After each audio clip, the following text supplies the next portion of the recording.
buenas tardes, bienvenidos a una nueva edición de su programa Societatis del Seminario de Sociología General y Jurídica de la Facultad de Derecho de la Universidad Nacional Autónoma de México. El día de hoy tenemos el privilegio y el gusto que nos acompañe el doctor Óscar Vázquez del Mercado Cordero, a quien agradezco infinitamente que hoy esté con nosotros y que nos haya aceptado participar en nuestro programa.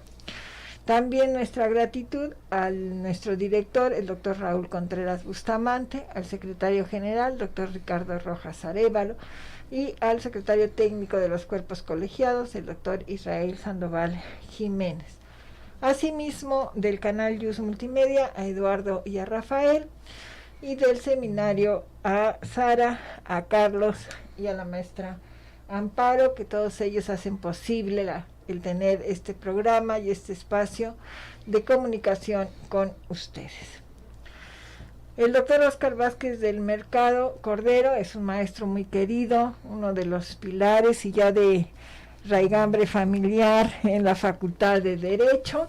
Y antes de iniciar nuestra conversación, cedo el uso de la voz a la maestra Amparo Apolinar para que nos dé su reseña curricular. Por favor, maestro. Claro que sí, doctora. El maestro Óscar Vázquez del Mercado Cordero es licenciado y doctor en Derecho con mención honorífica por la Facultad de Derecho de la UNAM.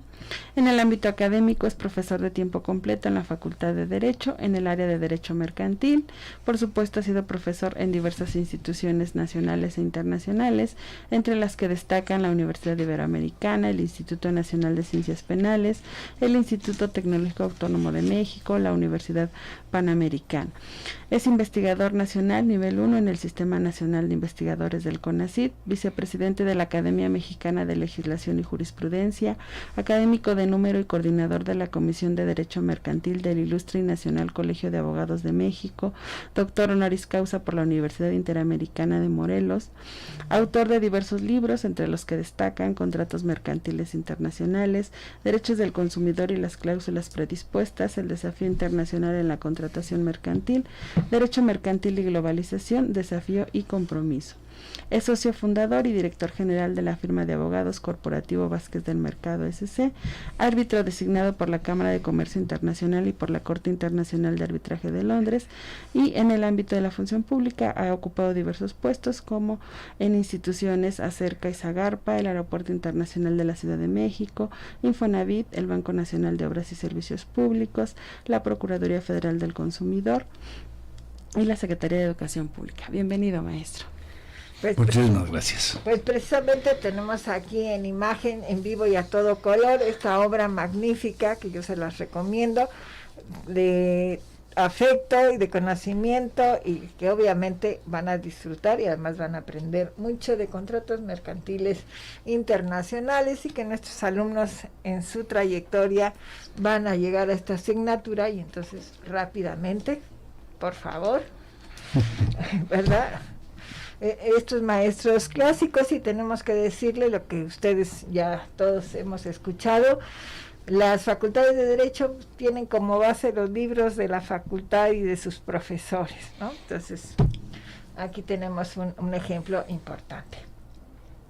Mi querido Óscar, pues vamos a hablar desde la perspectiva del derecho mercantil, de tu especialidad, y te pediría, aunque parezca obvio, pero recordemos que nuestros alumnos son de primer semestre, están ingresando a la facultad, pero para dar pauta de nuestra conversación posterior, si nos das un concepto breve de qué entendemos por derecho mercantil o qué es el derecho mercantil, por favor. Con mucho gusto. Así, en primer lugar, muchísimas gracias a ti, a tus colaboradores, por esta invitación para platicar desde el punto de vista sociológico en una materia que a mí en lo personal me apasiona, a la que le he dedicado casi 40 años de investigación, docencia, que es el derecho mercantil. Me dirás tú, ¿qué es el derecho mercantil? Y si nosotros partimos desde la época de los romanos nunca distinguieron al derecho mercantil del derecho civil. Si nosotros recordamos y se los comentamos a nuestros queridos alumnos, sobre todo quienes están a la escucha de este programa, que son alumnos, en la mayoría de ellos de primer semestre, van a llevar este semestre y el siguiente una materia que se llama Derecho Romano, que es parte fundamental de nuestra cultura jurídica. Sin el derecho romano no podemos entender lo que es el derecho mexicano, que junto con, sí, el sistema anglosajón, se han complementado dos sistemas diferentes, pero en nuestro derecho, el derecho anglosajón ha tenido ya también una gran influencia. Los romanos nunca distinguieron el derecho civil y el derecho mercantil. Ellos, si nosotros recordamos, hablaban del derecho civil y del derecho de gente, es decir, el derecho del ciudadano romano y el derecho del extranjero. Entonces, no es sino hasta la época de Napoleón, estamos hablando 1700, cuando empieza a establecerse esa área del derecho que es el derecho mercantil. ¿Por qué? Porque recoge lo que sucede en la Edad Media. El derecho mercantil se desarrolla con las ferias. ¿Qué implicaban las ferias que se daban en la Edad Media, 1500, 1600? Implicaba que los comerciantes iban de un lugar a otro para intercambiar sus productos. Y ahí surgió una gran parte de lo que es el derecho mercantil, surgiendo ahí la lex mercatoria. Y es donde podemos decir que surge el derecho mercantil. Pero el derecho mercantil, en mi opinión, no es distinto del derecho civil. Lo importante es saber en qué momento una circunstancia trasciende del ámbito civil al mercantil. Pues sí, si nosotros nos vamos muy estrictos y muy normativos, veríamos que el artículo 1050 del Código de Comercio te puede establecer una circunstancia de que solamente nos va a importar si el acto jurídico es de naturaleza civil o mercantil cuando existe un conflicto. ¿Y para qué? Para la norma aplicable para resolver el conflicto en el fondo, que es lo que sería el derecho procesal. Pero fuera de eso, no hay tal circunstancia.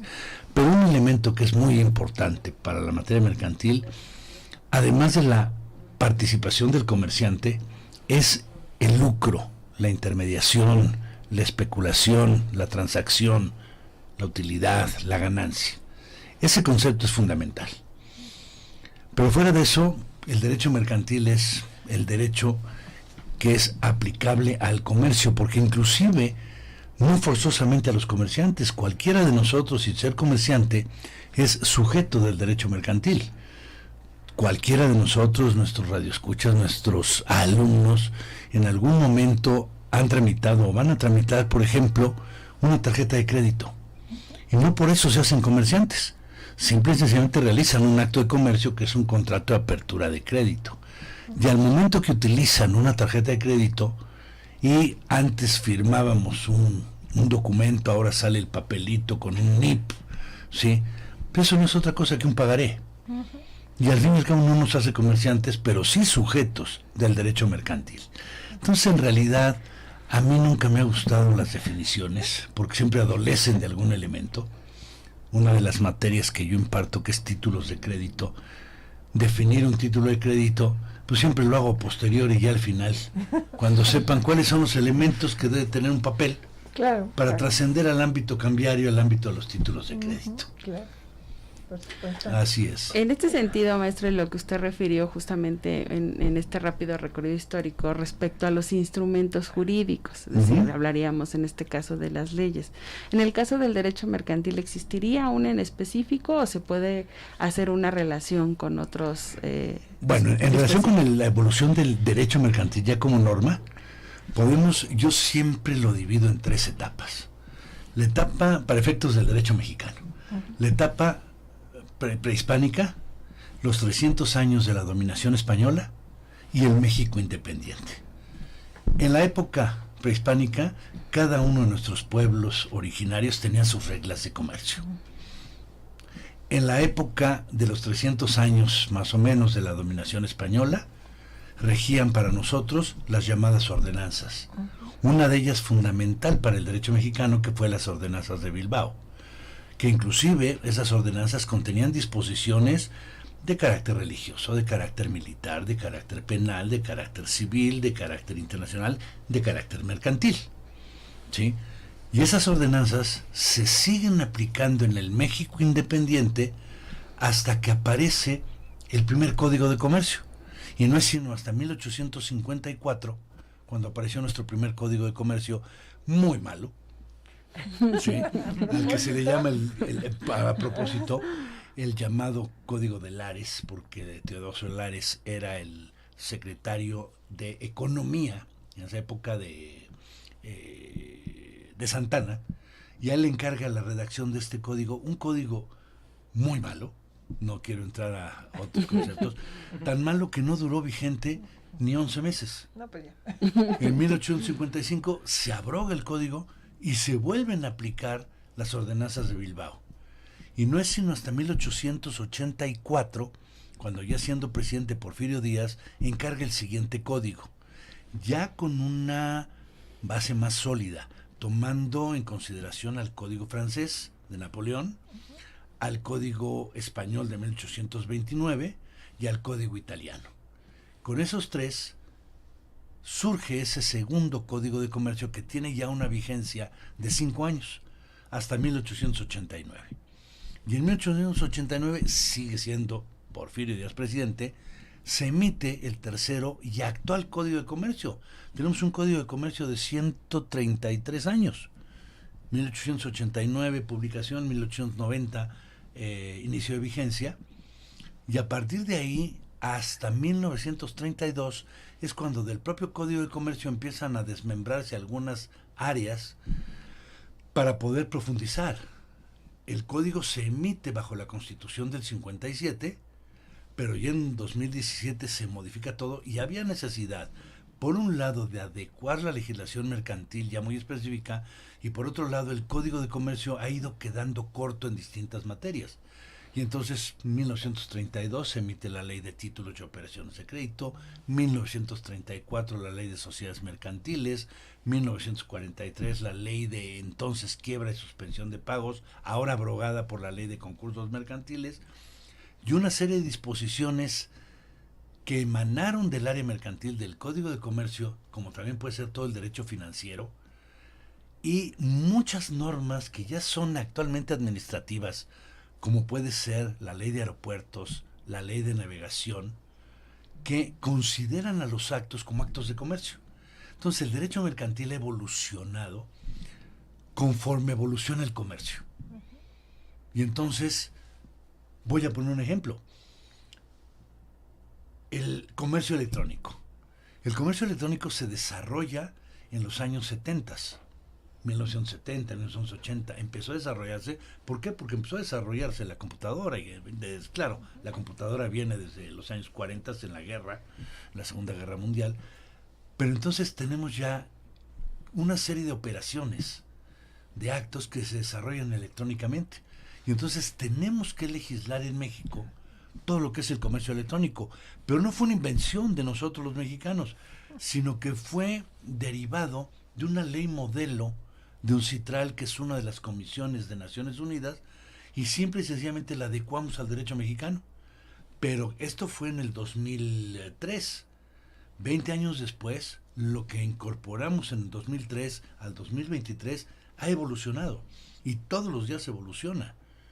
Y no nada más es el derecho mercantil, no se diga el derecho fiscal. El derecho fiscal cambia como si lo viéramos en el cine, en la sesión de la mañana, tarde, moda, noche, ¿sí? Y el derecho penal, lo que estudié yo, nada ya no tiene que ver.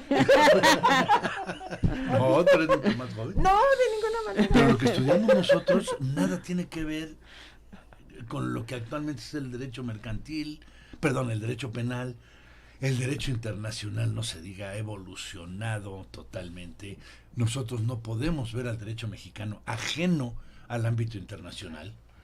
Entonces, con relación a esto, el derecho mercantil es un derecho, como todos, cambiante. Se adecua a la realidad. Y partimos desde una edad media donde se creó la lex mercatoria a la actualidad. 700 años después, seguimos teniendo la ley mercatoria, que es todo aquel bagaje que le sirve al comerciante, que le sirve al juez, que le sirve a todos aquellos para normar criterios y resolver controversias tanto en el ámbito jurisdiccional como en el medio alternativo del derecho mercantil. Sí, ahorita con eso que dijiste, un poco antes, ¿no? En las tablas, como están pensando que estudié, pero... No, pero, por ejemplo, de lo que decías hace un minuto, no había fiscal, por ejemplo, ¿no? Y ahora no podemos pensar la currícula de la facultad sin fiscal, pero Creo pues que en no. ese momento, no voy a decirlo en lo privado, la generación antigua a la que pertenezco, pero, o sea, ese es un dato, ¿no? Precisamente como ahora es una materia obligatoria y que tiene hasta 2 cursos, hasta donde me quedé, ¿no? Es decir, precisamente se va adecuando a las nuevas circunstancias. Y aunque luego nos quejamos que el derecho no cambia muy rápidamente, sino que va ahí pausadamente, pues la verdad que en el caso del comercio tiene que ser muy dinámico, ¿no? Porque esto cambia Claro. casi de un día para otro. Tan es así que el propio plan de estudios que tenemos actualmente en la facultad, impulsado por el doctor Contreras, Raúl Contreras, ha incorporado como materias obligatorias aquellas que en un momento dado eran optativas o que inclusive eran temas de una materia, como puede ser el derecho energético y el derecho a las telecomunicaciones, o ya de manera mucho más profunda, una reforma que hubo a la Constitución, al artículo 17, en el cual se obliga a los estados y a la federación a integrar los mecanismos alternativos de solución de conflictos. Entonces, eso que hace 20, 25 años eran temas en una materia, como el derecho energético, el derecho de las telecomunicaciones, ahora son grandes áreas de conocimiento. No teníamos los medios alternativos, que vienen sí desde el derecho romano, pero no tan desarrollados como están actualmente, la conciliación, la mediación, el arbitraje.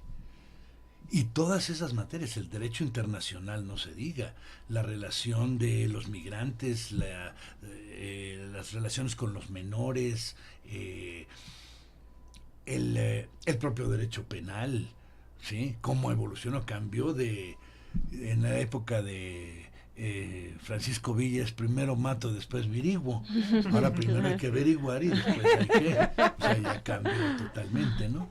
Entonces, evoluciona el derecho. O sea, no podemos pensar en que el área jurídica sea estática.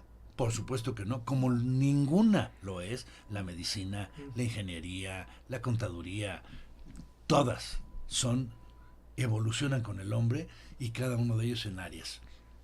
Y en mi área, la que a mí me gusta, el derecho mercantil, evoluciona con el comercio, forzosamente. Claro, y lo que usted decía, bueno, pensemos a partir de la globalización, ¿no? Que empezó justamente por lo meramente económico y que ahora se ha extendido pues a otras áreas. Claro. En el rincón más remoto pues vamos a encontrar, ¿no? Justamente lo que usted decía, ¿no? Estos sujetos que participan de estos actos de comercio específicamente y que eso ha obligado, pues sin embargo, lo que usted refiere a evolucionar. Y me quedo pensando en lo que usted decía, a lo mejor antes era como el espacio físico, ¿no? El espacio de territorio en donde se llevaba a cabo ese acto de comercio y que ahora pensemos con lo que usted decía del comercio electrónico, ya no hay un espacio físico y que eso te obliga a evolucionar. Y pensando específicamente en la parte de los tribunales, ¿no? ¿Cuál sería la instancia competente en este caso de una resolución de conflictos, por ejemplo, ¿no? Pues lo que pasa es que ya también en la materia procesal hemos evolucionado a poder ya tener procedimientos que ya no son presenciales, sino son a través de, no es comercio electrónico, pero sí a través de sistemas electrónicos, ya promover a través de sistemas electrónicos, ya también tener los expedientes integrados electrónicamente, ya no aquellos tumbaburros que tenemos que ver de 1,000, 2,000, 3,000 hojas con copias, todo está digitalizado. Yo participo mucho en los medios alternativos, en los arbitrajes, en la mediación, y prácticamente ya todo se lleva de manera electrónica, de manera virtual, ¿sí? Que es lo que a nosotros la pandemia, dentro de, si es que puede decirse así, un beneficio, nos adecuó a una realidad, a no tener que movernos los 5 días hábiles de la semana a una oficina, sino poderlo hacer virtualmente. A no tener que ir a una tienda, ¿sí? Para comprar un suéter, una playera o unos zapatos y comprarlas desde el celular, ya la estamos comprando, ¿sí? Y ya no tengo que ir a España a comprar una pierna de jamón serrano jabugo de 5 dólares, cuando ya la podemos tener aquí y la puedo comprar a través de internet, etcétera. Que inclusive eso abarata, hace que los costos sean menores, ¿sí? No es lo mismo comprar un par de zapatos directamente en la zapatería en un centro comercial que pedirlos por internet, ¿no? Entonces el internet nos ha, y todo el sistema electrónico nos ha ayudado a evolucionar. Si nosotros nos fuéramos 130, 140 años atrás con Julio Verne, cuando hablaba de su libro de la Tierra a la Luna, ¿quién hubiera pensado llegar a la Luna? ¿Sí? Y 90 años después, allá en 1969, perdón, iba a decir 66, 69, pues ya llegamos a la Luna, ¿no? Aunque digan los norteamericanos que no, que porque no se movía la bandera y que se movía la bandera, no lo sé. Pero ¿quién hubiera pensado con Julio Verne que íbamos a llegar a la Luna? Entonces ahora les digo a mis alumnos, en las etapas del comercio, a lo mejor vamos a llevar una octava etapa del comercio, que a mí no me va a tocar, pero probablemente a ustedes sí, un comercio interplanetario, y que tengamos que comercializar, ¿sí?, pedazos de tierra en la Tierra, con un intercambio con la Luna, con Marte o lo que sea, ¿no? O sea, parecería broma, pero si nos vamos 130 años atrás, Julio Verne así lo mencionaba, ¿no? Entonces ha evolucionado. La sociedad evoluciona y el derecho evoluciona con la sociedad. Claro. Yo eso se los digo a mis alumnos, ¿no? Y ahorita, pues retomando un poco lo de el comercio, yo reconozco que no soy de esa generación, yo todavía prefiero ir a la tienda y estar ahí, pero en el caso de México esto ha avanzado y casi en todos los países, ¿no? Se considera que más del 50% ahorita ya son operaciones de comercio electrónico y sobre todo los jóvenes, ¿no? Entonces esto ha obligado pues a que los comerciantes se modernicen o entren en esta dinámica de que el joven ya no va, ¿no? Sobre todo de lo que yo vi, principalmente los jóvenes son los que ya no están yendo a las tiendas físicamente, ¿no? Por falta de, digo, no por falta, sino porque ahorran tiempo, ahorran dinero. A mí en una ocasión me tocó que estábamos precisamente en presencial, iba yo con mi hija y claro, la antigua de su mamá en la tienda, y no había los zapatos que ella quería, ¿no? Y el mismo vendedor le dijo, ¿por qué no lo ve ahorita en la pantalla? Porque sí hay, ahí sí los va a poder comprar. Y estando en la tienda, compró sus zapatos, porque en lo que anunciaba la misma tienda en el internet o en su tienda virtual, ahí sí los tenía, y físicamente no los tenían en la tienda. Ante esta situación que obviamente implica un cambio total y vinculando algo que está ahorita también en el lugar principal de la mesa, ¿cómo vinculamos esto de este comercio electrónico, del avance que ha tenido en general con el tema de los derechos humanos? Bueno, el tema de derechos humanos es tan divertido, pero tan complicado como todas las reformas que hemos tenido a nuestra Constitución y que parten de una concepción totalmente distinta de esa norma. Nosotros, cuando yo estudié la materia con el maestro Elías Musi, estudiaba yo garantías individuales. Y si tú recuerdas, los 33 primeros artículos de la Constitución eran las garantías individuales. A mí me tocó eso. ¿Sí? Ahora ya no hablamos de garantías individuales, ahora hablamos de derechos humanos. Y todos los artículos de la Constitución son derechos humanos. ¿Sí? Y todo el mundo habla de los derechos humanos de la niñez y los derechos humanos de la mujer y los derechos humanos del trabajador, etcétera. Y también hay derechos humanos en la materia mercantil. ¿Sí? Pensemos, por ejemplo, un artículo 5, ¿sí? A nadie se le puede prohibir el ejercicio de un comercio siendo este lícito. Al fin y al cabo es un derecho humano, entonces ya no me lo puedes dar. O un artículo en el cual no me prohíben asociarme, entonces las cámaras de comercio son perfectamente constitucionales, tuvieron que quitar algunas normas, adecuarlas, precisamente por esa circunstancia. O en la parte procesal mercantil, esa modificación al artículo 17 constitucional, en donde se establece que hay obligatoriedad para los estados en emitir sus normas, en reglamentar los mecanismos alternativos de solución de conflictos. Esos también son derechos humanos. O el artículo 28, donde nos prohíbe algunas cosas, actividades privativas del Estado, el monopolio del Estado, pero prácticamente ya todo lo podemos hacer nosotros. Es muy poco lo que le está ya estrictamente limitado al Estado. Pensemos en la emisión de moneda, sí, en cuestiones de petróleo algunas sí, en cuestiones de luz, pero ya es muy poco lo que tiene el Estado como el monopolio natural del Estado. Y entonces, los derechos humanos nos han aplicado también en la materia comercial.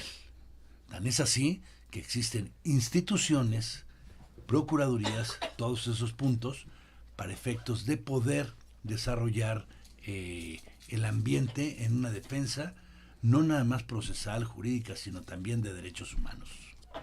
Justamente en este contexto de globalización que mencionaba hace unos momentos, doctor, nos surgen dos preguntas que yo diría yo van en un mismo sentido. Nos dicen, ¿cuáles han sido las desventajas que a su punto de vista ha observado en el derecho mercantil con las nuevas modalidades virtuales? Y si este derecho mercantil nuevo con las tecnologías ha tenido efectos en el medio ambiente. Claro que sí, con mucho gusto, pero creo que vamos a hacer un corte, hacemos una pausa y con lo mucho dejaríamos gusto ahí en el tintero. Lo dejamos para empezar con esto. Regresamos con ustedes, cortamos quizás un poco abruptamente para irnos al receso. Entonces, mi querido Carlos, hazme el favor de volver a hacer el cuestionamiento a nuestro querido doctor Óscar. Claro que sí, doctora, con mucho gusto. Mencionábamos que justo en el tenor de la primera parte del programa se habló un poco de globalización, se habló un poco de estas nuevas formas de comercio y nos salían dos preguntas muy puntuales de nuestro auditorio. Primero, en el sentido de si a su punto de vista ha habido algunas desventajas con respecto a estas nuevas modalidades virtuales del derecho mercantil. Y una segunda pregunta me parece relacionada, si ha habido alguna especie de impacto con las nuevas tecnologías aplicadas al comercio en el medio ambiente. Por supuesto. La primera sería, el hablar de globalización es como hace muchos años, no sé si usted lo recuerda, ellos son muy jóvenes, pero existía aquella figura que le llamaban el chupacabras. Todo el mundo hablaba de él, pero nadie lo había visto. Entonces, la globalización, de repente lo mismo, todo el mundo habla de globalización, pero como les digo a mis alumnos, a ver, cada uno toma una hoja, no le pongan nombre, pero defínanme globalización. Y si tengo 60 alumnos, 60 conceptos totalmente distintos. Y cada uno de ellos válido y respetable. Unos más completos que otros. Pero ese concepto de globalización se empezó a acuñar desde el siglo pasado.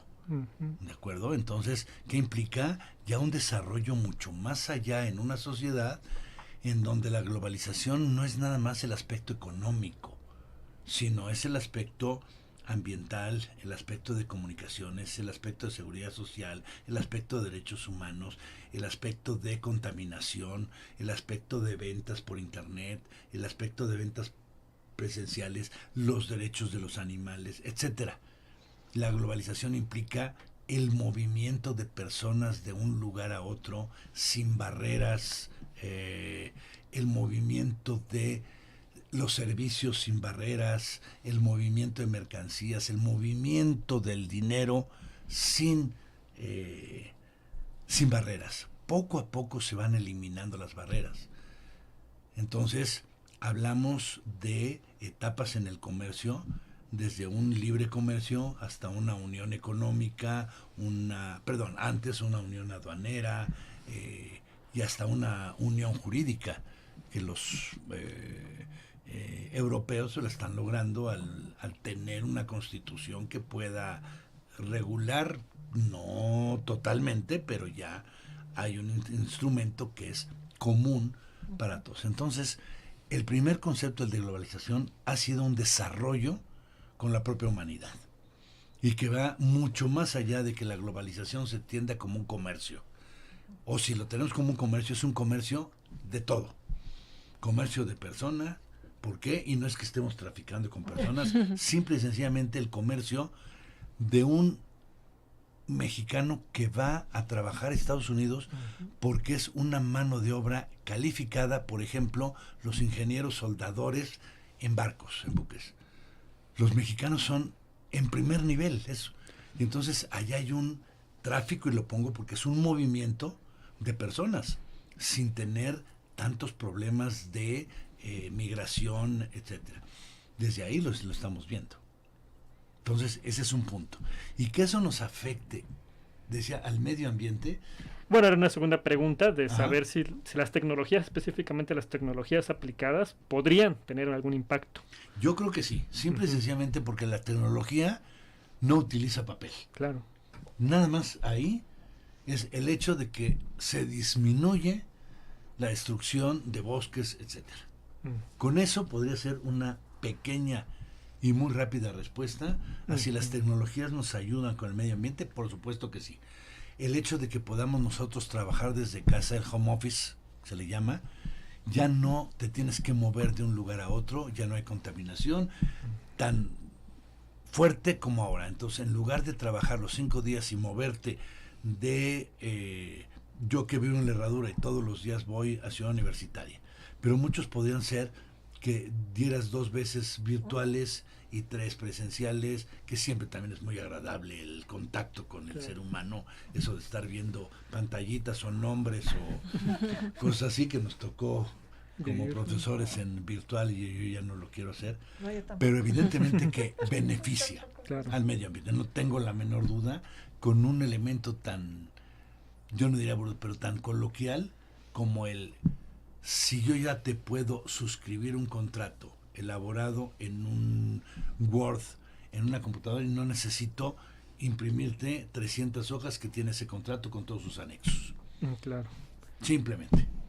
Hacer basura, etcétera. Claro. O sea, muy, muy coloquial, muy sencillo, pero creo que nos menciona que el medio ambiente hay que proteger medio ambiente, y siempre cualquier cosa que mejore, sumando, te va ayudando.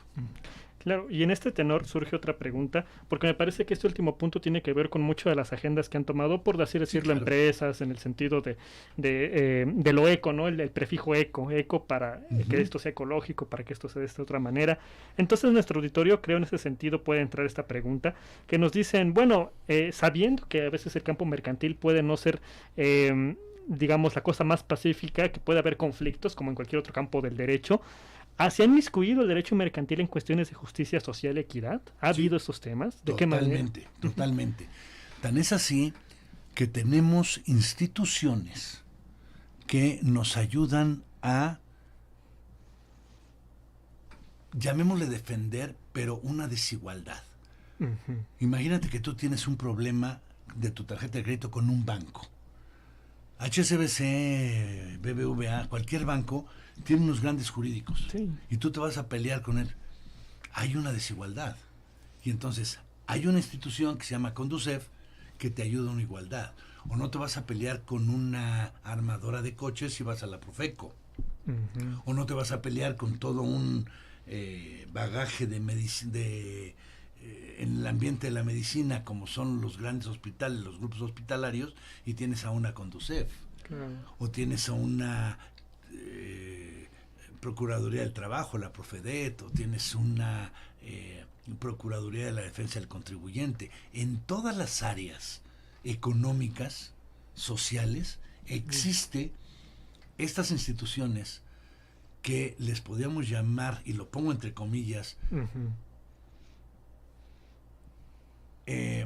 fiscales, en el sentido de ser ministerios públicos, que es el apoyo a la sociedad, ¿sí? Y sobre todo aquellos grupos vulnerables, y me refiero a los grupos vulnerables, aquellos que para poder tener acceso a una justicia necesitan pagar mucho y no lo tienen.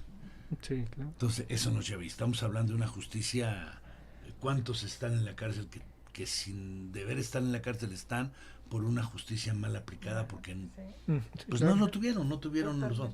Entonces, definitivamente, y no es nada más el derecho mercantil, en general el derecho tiende a ser un derecho aplicable al aspecto social. Tan es así que la clásica división del derecho era el derecho público y privado. Y en la actualidad ya tenemos derecho público, privado y el derecho social. ¿Sí? Y en donde cada vez va ampliándose ese derecho social que yo ya veo tan entrelazadas, el derecho público, el derecho privado, el derecho social, que es muy subjetivo, muy sutil la línea entre derecho público y derecho privado, o derecho privado y derecho social, etcétera. De que sí lo hay, no tengo la menor duda. Claro. En ese sentido, maestro, de lo que refiere, ¿cómo han impactado los medios alternativos de solución de controversias en este aspecto? Muchos son los elementos benéficos de los medios alternativos. Uno de ellos es la celeridad. ¿Sí? Los mecanismos alternativos, en sus reglas, hacen que los plazos sean mucho más cortos. Segundo, no permiten tan fácil lo que los abogados llamamos las chicanas, para poder ir alargando. Acá todo es muy... esa especialización que hay. ¿Sí? Es muy fácil decir, a ver, a fulano de tal lo voy a escoger como mediador o como árbitro, un mecanismo alternativo, porque conoce la materia y nos va a ayudar. Porque en muchas ocasiones el conflicto derivado de un contrato es una pequeña interpretación, ¿sí?, en la cual las partes no se ponen de acuerdo y necesitan un tercero que les ayude. Y entonces de ahí que surja la mediación, la conciliación, el arbitraje, ¿sí?, para resolverlo.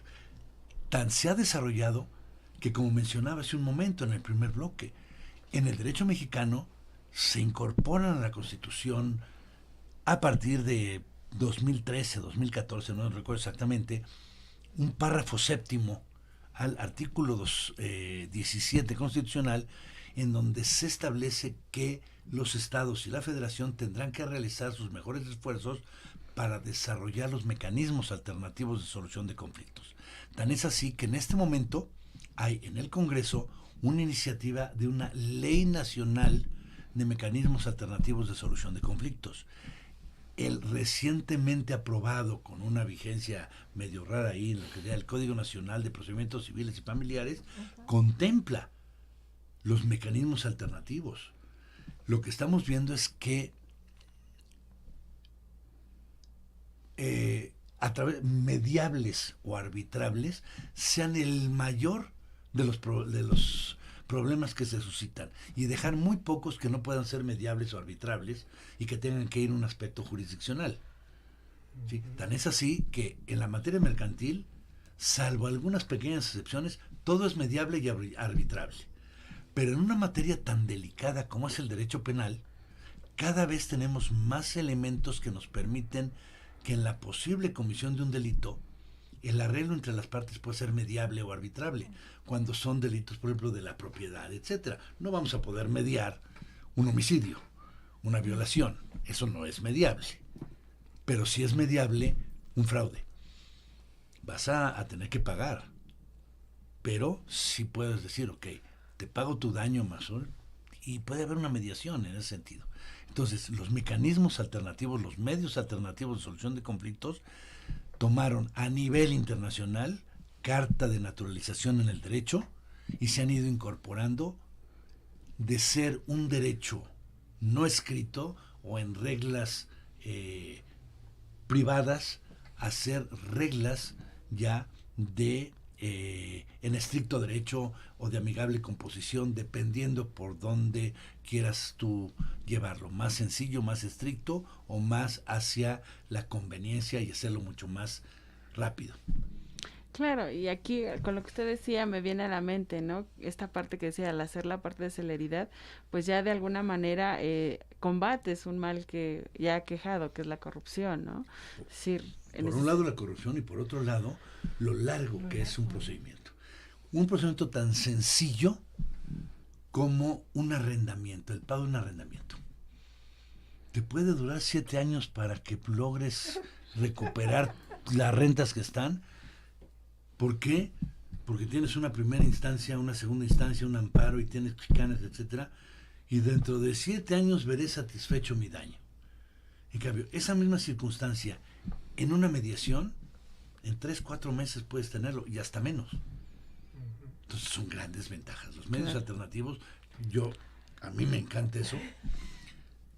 Soy promotor de esos tipos de forma de resolver una controversia, un conflicto. Definitivamente. Y segundo, nuestros tribunales están sobrepasados de trabajo. Hoy, simple y sencillamente, tenemos parados a todos los tribunales de la Ciudad de México. Y tenemos 5 millones de asuntos detenidos. Terrible, terrible. Entonces, perdón, pero se ha sobrepasado y los mecanismos alternativos ayudan a despresurizar estos problemas de la justicia tradicional, la justicia jurisdiccional. Sino que está ahogando, ¿no? O sea, tendremos, aunque ya queremos pasar más página, pues lo de la pandemia, ¿no? Precisamente la impartición de justicia fue de los eventos más problemáticos, que más efectos han tenido, y que yo creo que de por sí había un rezago importante. Pues la pandemia exacerbó esta situación. Por supuesto. Y ahora, sí, ayer que veía la noticia no daba crédito, bueno, también tiene sus derechos laborales y eso, pero sí, yo creo que el derecho del futuro, o nuestros estudiantes en este momento, pues ya van a ir a otro tipo de derecho, ¿no? Se tiene que acabar lo que tú decías, esos expedientes inmensos que vemos en la corte, van con el diablito, ¿no? O sea, uno no da crédito de eso. Sin embargo, en algún momento que yo tuve la oportunidad de estar en la corte y que tuve que ver expedientes antiguos, eran verdaderamente pequeños. O sea, yo no sé en qué momento a alguien se le ocurrió eso de que repiten y repiten y repiten, y entonces andamos con un diablito por todo. Porque además nadie iba a leer, y entonces, como bien decías, nada más es papel, porque nadie lee eso. Y no entiendo por qué repiten y repiten y repiten y repiten, porque es que debían, de verdad, que los expedientes, a ver, ¿cuál es tu pretensión? Compruébamelo. Vamos sobre eso, específicamente. Y no, porque la verdad es que no corres el riesgo del recurso de alzada. Sí, no, que era. De que te vayan a alzar la prueba documental, etcétera, y ya se desapareció. No, ya no están. La electrónica nos viene a ayudar. Es un parteaguas en el desarrollo de la humanidad. Claro. Como lo fue el refrigerador, por ejemplo, fue un parteaguas. Claro. El poder conservar alimentos, y no tener con el hielo, sino con poder conservar alimentos. La computadora es un parteaguas. Sí, definitivamente. Sí, además este vertiginoso crecimiento de la población, si queremos, que obviamente lleva implícito el incremento de los conflictos, de los problemas, pues hay que buscar efectivamente medios alternativos, porque si no el derecho no va a ser obsoleto, ¿no? O sea, ya por cansancio o porque, como tú dices, ¿no? Se va a morir la persona y el asunto no se resolvió, ¿no? Entonces, no se resolvió. Y tú lo que quieres es que se resuelva a la brevedad posible. Entonces realmente ese sería, ¿no? El futuro. Por ahí tiene que ir y tratar de solucionar esto, sobre todo que en el área civil, ¿no? Donde los conflictos familiares son los que creo tienen más problemática de que se alargan, ¿no? No, y la incertidumbre, ¿no? Porque normalmente en el derecho mercantil, en el derecho civil, pues al menos desde mi humilde opinión, pues sí son cosas que dan incertidumbre por ser cosas tan cotidianas que uno necesita resolver rápido. Por ejemplo, mencionaba el doctor hace un momento, bueno, un fraude, cosas así. Me imagino la incertidumbre que hay por parte de que se resuelva, porque es un detrimento importante el que pueda haber ahí, ¿no? Pero la forma de ejecución también. Claro. Es muy importante. Ese es un defecto que tiene los mecanismos alternativos. Ya ganaste. ¿Y cómo ejecutas?